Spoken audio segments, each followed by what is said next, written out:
Clint Eastwood, born Clinton. Eastwood Jr. on May 31, 1930, in San Francisco, California, is a legendary figure in American cinema with a career spanning over 6 decades. Raised during the Great Depression, Eastwood's modest upbringing would later shape the rugged, self-reliant characters he would portray on screen. His early life was far from the glitz and glamour of Hollywood. After high school, Eastwood worked various odd jobs, including being a lifeguard, forest firefighter, and steelworker. It wasn't until he was drafted into the U.S. Army during the Korean War that he began to consider acting seriously. Eventually, Eastwood's pursuit of an acting career brought him to Hollywood, where he would go on to become one of the most iconic stars in film history. Early fame and the man with no name, persona, Eastwood's rise to fame began in the late 1950s with his role as Rowdy Yates on the popular television Western Rawhide. The show ran for 8 seasons, making Eastwood a household name. However, it was his collaboration with Italian director Sergio Leone in the mid-1960s that truly transformed Eastwood into a global superstar. Starring as the enigmatic man with no name in A Fistful of Dollars, 1964, For a Few Dollars More, 1965, and The Good, the Bad, and the Ugly, 1966, Eastwood helped define the spaghetti western genre. His steely gaze, minimalist dialogue, and stoic demeanor became his trademarks, setting the tone for a new era of film. Becoming a Hollywood tough guy with Dirty Harry. The 1970s and 1980s saw Eastwood continue to reinvent himself, with perhaps his most iconic role being that of San Francisco Police Inspector Harry Callahan in Dirty Harry, 1971. The film, which explored themes of crime, justice, and authority, resonated with audiences during turbulent times. The character's famous catchphrase, "Go ahead, make my day," became embedded in American popular culture. The Dirty Harry series cemented Eastwood's image as a cinematic tough guy, but also highlighted his growing interest in moral complexity, vengeance, and individual justice. Through these films, Eastwood shaped a new archetype of the rugged, no-nonsense hero who was both flawed and admirable. Transitioning to directing and producing. Not content with merely acting, Clint Eastwood expanded his talents into directing and producing. His directorial debut, Play Misty for Me, 1971, showcased his skill for psychological depth and storytelling. Eastwood would go on to direct several acclaimed films, including The Outlaw Josie Wales, 1976, Pale Rider, 1985, and Bird, 1988, a biographical film about jazz saxophonist Charlie Parker. His work behind the camera earned him significant critical acclaim, with his 1992 masterpiece Unforgiven winning 4 Academy Awards, including Best Picture and Best Director. Unforgiven marked a turning point in Eastwood's career, showing his ability to deconstruct the myths of the Western genre while delivering a profound commentary on violence and redemption.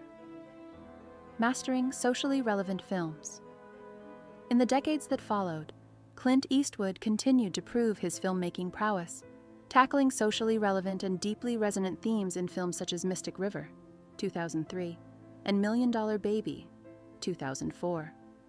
Mystic River, a haunting crime drama, and $1 Million Baby, a poignant story about a female boxer, were both nominated for multiple Academy Awards.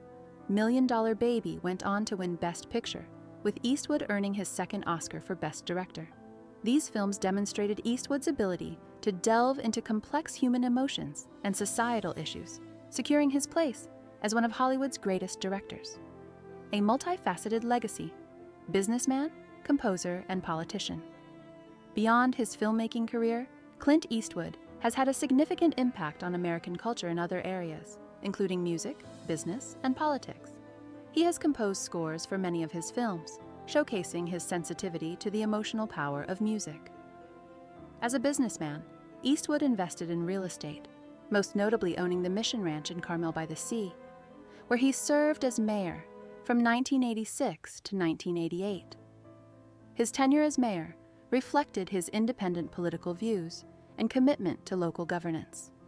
Although his political stances have been enigmatic, Eastwood has always championed the values of individualism, perseverance, and self-reliance, traits that have been central to both his characters and his personal philosophy. Clint Eastwood's romantic life and complex relationships.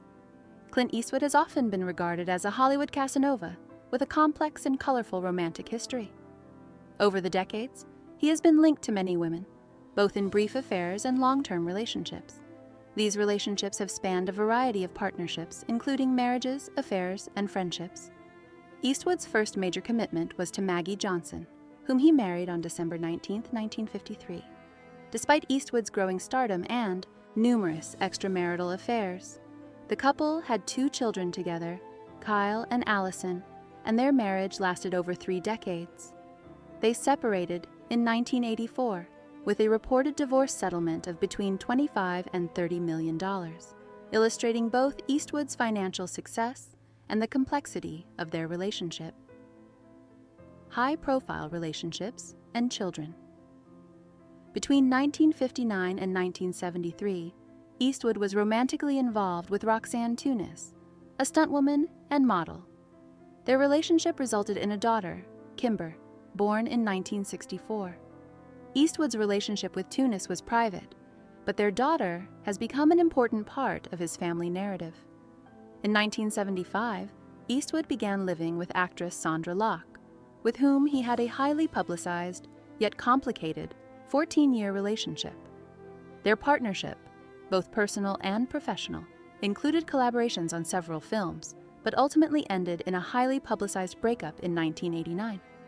During this time, Eastwood also fathered at least 3 children with other women, further complicating his personal life. Secretive affair and private family. One of the more secretive aspects of Clint Eastwood's personal life was his affair with flight attendant Jaslyn Reeves, which produced 2 children, Scott, born in 1986, and Catherine, born in 1988. This relationship remained largely out of the public eye, with Eastwood maintaining a low profile despite his high-profile Hollywood career. The fact that these children were born during Eastwood's relationship with Sandra Locke added another layer of complexity to his personal life. Eastwood's discretion in keeping this relationship quiet for so long contrasts with his otherwise public persona, highlighting his desire to maintain privacy in certain aspects of his life. Clint Eastwood on Hollywood's Creeps.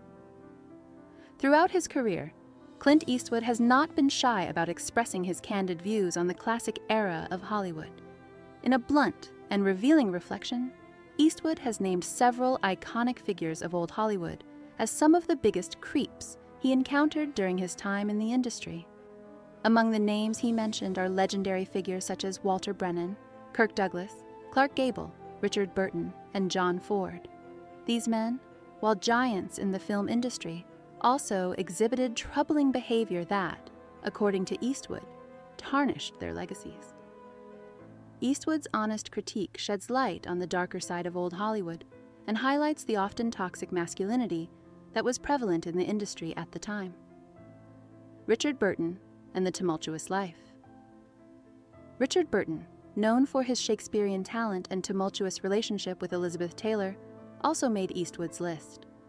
Burton's heavy drinking, volatile temper, and predatory behavior in social situations made him a complicated presence both on and off screen.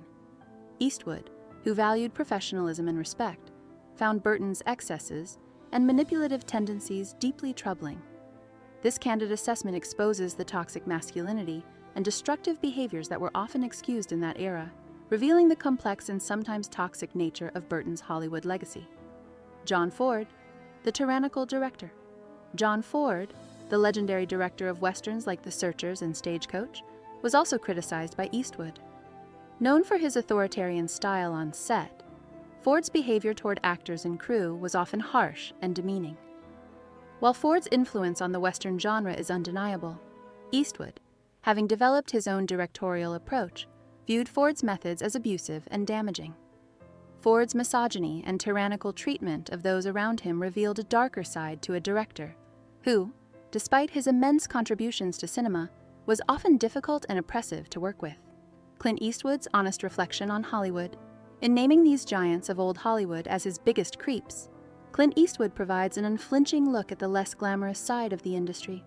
While these men made immense contributions to film, their behaviors, often rooted in toxic masculinity, cannot be ignored.